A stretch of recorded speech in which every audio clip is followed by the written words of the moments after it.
এ নিয়ে আরো খবর জানাতে নোয়াখালী থেকে সরাসরি যোগ দিচ্ছেন হাসিব আল আমিন। হাসিব, কয়েকদিন ধরে হামের প্রাদুর্ভাব বেড়েছে, নোয়াখালীতে আক্রান্তের সংখ্যা কেমন দেখছেন?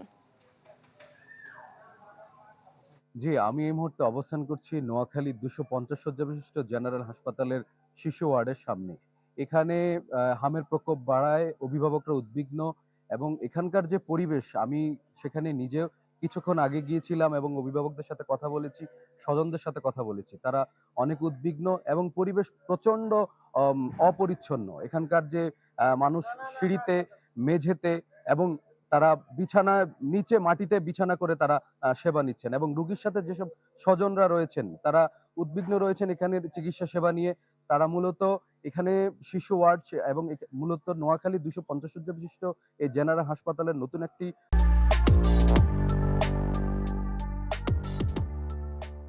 ভবন হলেও সেই ভবনটা এখনো স্থানান্তর করা হয় নাই।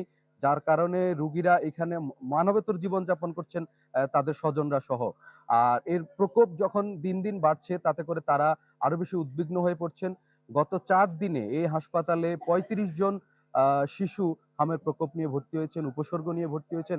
এছাড়াও অসংখ্য ডায়রিয়া রোগী, আ আ অন্যান্য উপসর্গ নিয়ে ভর্তি হওয়া শিশু রয়েছেন। ইতিমধ্যে এ হাসপাতালের যিনি সুপারিনটেন্ডেন্ট রয়েছেন তিনি ৭ চিকিৎসককে একটি কমিটি করে যেন হামের চিকিৎসা যেন আলাদাভাবে দেওয়া হয়, সেটার জন্য তিনি আলাদা একটা বিশেষ কমিটি গঠন করেছেন। তবে তারা মনে করছেন যেন খুব দ্রুতই এই পাশের ভবনে তারা যেতে পারবেন এবং এই ভবনে গিয়ে কিছুটা হলেও তারা স্বস্তি বোধ করবেন। যদি নতুন ভবনে তারা যেতে পারেন তাহলে তাদের স্বস্তিটা আসবে এবং চিকিৎসাটাও তারা ঠিকমতো পাবেন বলে তারা ধারণা করছেন। তো এই নোয়াখালীর যে যারা চিকিৎসা নিতে আসেন চরাঞ্চলের মানুষ তারা অনেকটাই অসচেতন। তাদের ভেতরেতে সচেতনতা বৃদ্ধির জন্য আরো আ বেশি উদ্যোগ নেওয়া প্রয়োজন বলে তারা মনে করছেন।